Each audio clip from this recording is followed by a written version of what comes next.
Salli wa sallim ya salam ala nabi khairil anam wal ali wa sahbihi. Ma'rifatullah, mengenal Allah di dalam hidup ini merupakan suatu impian.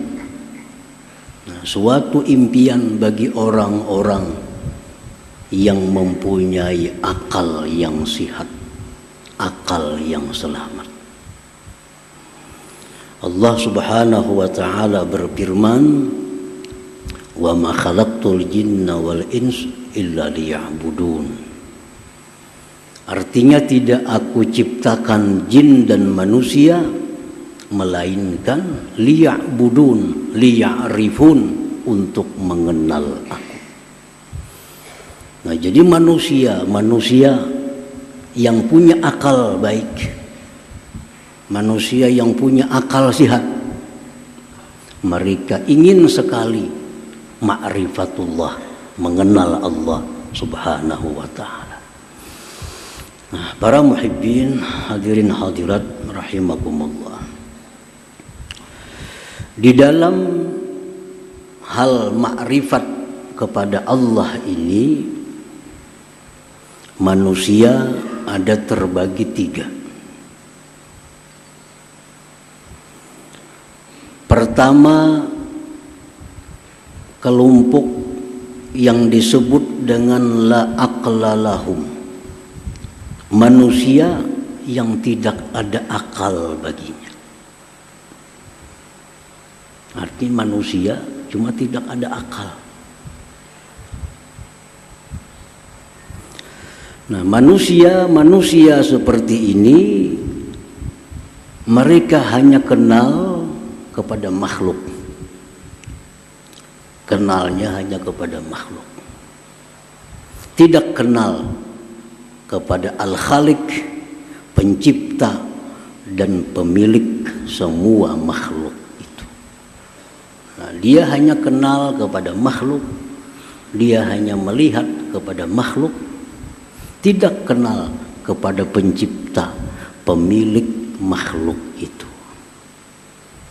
Nah, manusia seperti ini disebut la aqla lahum, tidak ada akal bagi mereka. Seperti kambing. Kambing itu hanya kenal kepada pengembala.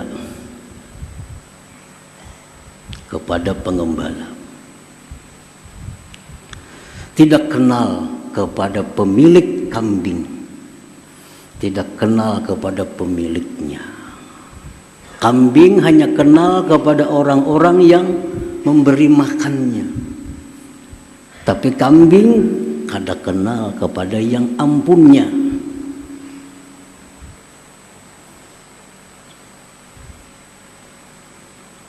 Begitu pengembala datang, kambing senang. Kambing berparak, kambing mendekat kepada si pengembala. Karena ini datang bawa rumput. Datang pemiliknya, pakai mobil, baju jas, bungas orangnya. Kada hira-hiran kambingnya. Kada hira-hiran. Dikawai, kada hira-hiran, bahkan berjauh. Padahal ini ampunnya kambing. Jarnya sembalihnya kambing itu. Cuma inya kada kenal. Kenalnya cuma pengembala. Bajunya cumpang-camping, selawarnya cumpang-camping. Kenalnya cuma itu. Karena itu yang tiap hari mendatangkan membawa makanan. Kada kenal pemiliknya. Dan kambing kada berusaha kenal kepada pemiliknya, kada perlu kenal. Nah, itulah manusia yang hanya kenal kepada makhluk. Tidak kenal dan tidak ingin kenal kepada Al-Khaliq, kepada pencipta itulah aqlalahum, tidak ada akal seperti kambing tadi. Muhibbin hadirin hadirat yang dimuliakan Allah. Manusia yang tidak ada akal ini keinginannya cuma dekat dengan makhluk. Keinginannya cuma dekat dengan makhluk. Keinginannya diperhatikan makhluk.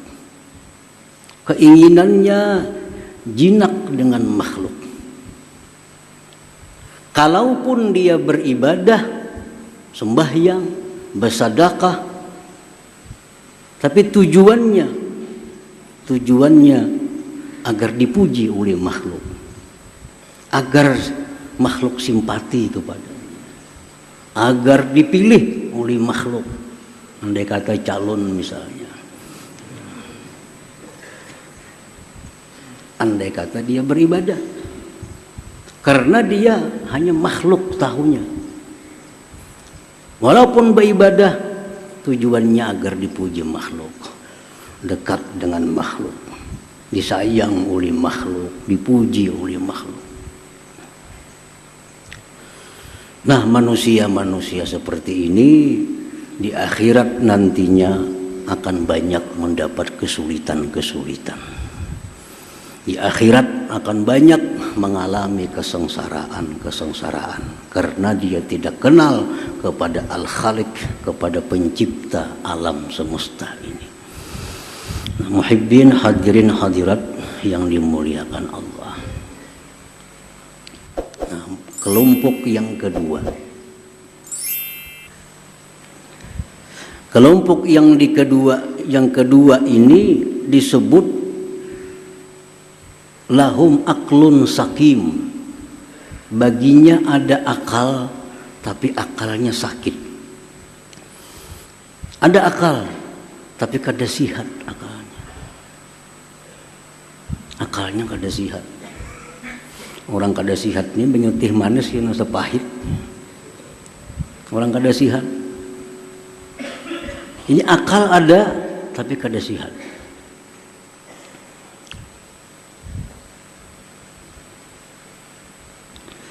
Nah, orang-orang yang kelompok ini dia selalu ingin dapat nikmat Allah, ingin dapat perlindungan Allah, ingin mati ke surga, ingin banyak dapat bidadari, tapi tidak ada hasrat di dalam hatinya untuk mengenal Allah Subhanahu wa Ta'ala. Kada ada tujuan, kada ada minat dalam hati untuk mengenal Allah. Yang penting dapat nikmat, dapat kebahagiaan, dapat kesenangan dari Allah, dipelihara Allah daripada bala bencana, rezeki diluaskan Allah. Perkara siapa Allah kada perlu tahu. Kada perlu tahu. Nah, ini orang berakal, cuma akalnya sakit. Nah, orang seperti ini kalaupun dia beribadah kepada Allah, sembahyang, baca Quran, tapi selalu minta kepada Allah murah rezeki, selamat dari bala, lunas hutang, mati ke surga, berkumpul lawan Nabi ya pulang di surga minta.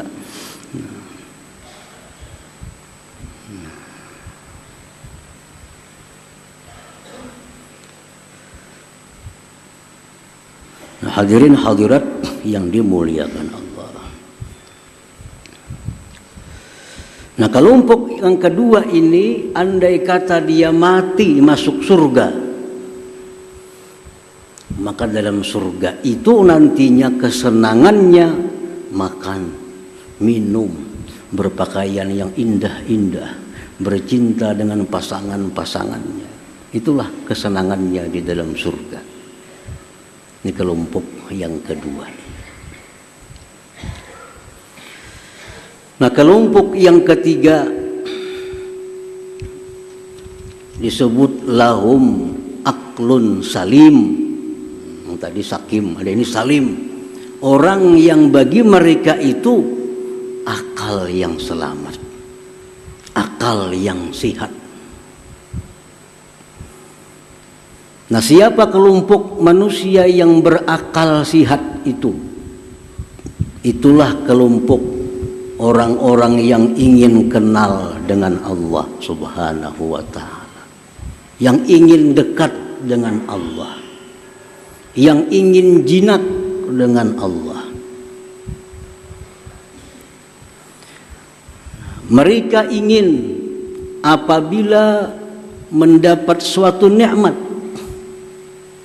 bukan hanya melihat pengantar nikmat, tetapi ingat kepada yang memberi dan pengirim nikmat itu, Allah Subhanahu wa ta'ala. Nah, inilah orang yang punya akal sihat, selalu ingin tahu, ingin kenal siapa yang selama ini memberi aku rezeki, siapa yang selama ini yang menghidupkan aku, siapa yang selama ini memberikan keamanan, kelapangan kepadaku. Siapa itu? Nah, dia mencari, ingin kenal kepada orangnya. Nah, ini orang yang disebut aklun salim, punya akal yang sehat. Nah, hadirin hadirat yang dimuliakan Allah, tiap hari kita dikirimi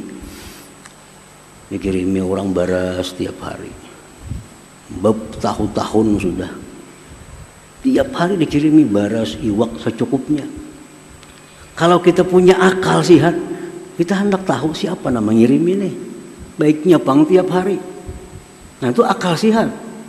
Coba kan aja kita tiap hari buka lawang rumah, ada baras, ada iwak, ada amplop bisi duit. Saben hari ada. Pasti kita hendak tahu mana orangnya yang memberi ini. Nah, ini orang punya akal sehat. Kalau orang punya akal sakit, kada penting tahu siapa mengirim, penting makan ada. Entah ini kiriman orang itu, orang mana, kada perlu tahu, penting makan. Itu akal sakit. Nah, orang yang punya akal sihat ini, kalaupun dia beribadah kepada Allah, yang dimintanya kepada Allah hanya satu, keridhaan Allah Subhanahu wa ta'ala. Ibtigha'a mardatillah, minta keridhaan Allah. Kada minta surga, kada minta kesenangan dunia, tapi yang dia minta adalah mardatik ya Rabb, keridhaan Engkau ya Allah.